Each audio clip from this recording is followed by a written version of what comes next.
أشهد أن لا إله إلا الله. Bismillah wa salatu wassalam à Rasulullah. Allahu Akbar. Les montagnes piquées terrestres et autres miracles scientifiques dans le Coran présentés par notre frère suisse converti à l'islam. Au nom de Dieu, le tout clément, le tout miséricordieux. Les montagnes piquées terrestres. Allah exalté soit-il dit: n'avons-nous pas fait de la terre une couche et placé les montagnes comme des piquets? Sourate la Nouvelle, versets 6 et 7. Al-Naba. La vérité scientifique. L'on ignorait tout jadis des montagnes, excepté le fait qu'elles sont des masses rocheuses élevées au-dessus de la surface de la terre. Cette définition resta de mise jusqu'à ce que Pierre Bouguer signale en 1835 que les forces gravitationnelles enregistrées de la montagne, de la chaîne montagneuse des Andes, sont beaucoup inférieures à ce à quoi l'on pourrait s'attendre concernant une si immense masse montagneuse.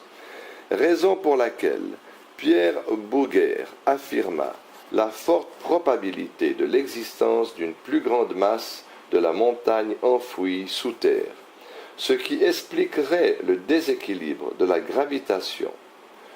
Au milieu du XIXe siècle, George Everest signala un déséquilibre dans les résultats de mesure de la gravitation des montagnes de l'Himalaya, et ce en deux endroits.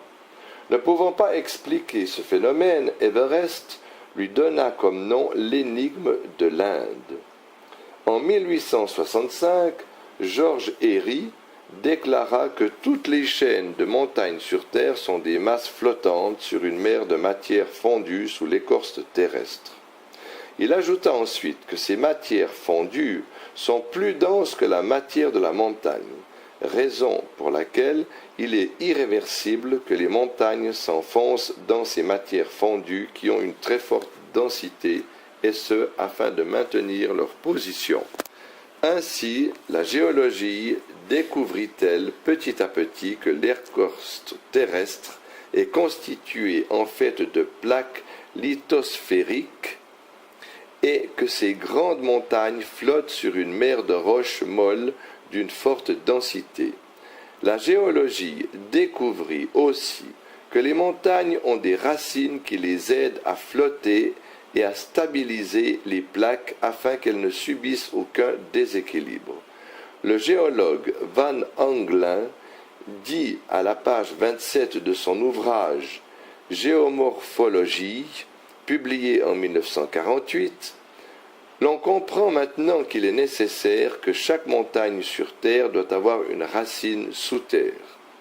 Quant à la fonction de la montagne dans le raffermissement de l'écorce terrestre, elle fut corroborée par le principe de l'équilibre hydrostatique de la Terre, comme cela fut affirmé par le géologue américain Doughton en 1889, qui dit que l'enfoncement des massifs montagneux dans la Terre va crescendo avec la hauteur des montagnes. La réalité des plaques lithosphériques, qui fut établie en 1969, montre que les montagnes maintiennent l'équilibre de chacune des plaques lithosphériques. Aspect miraculeux.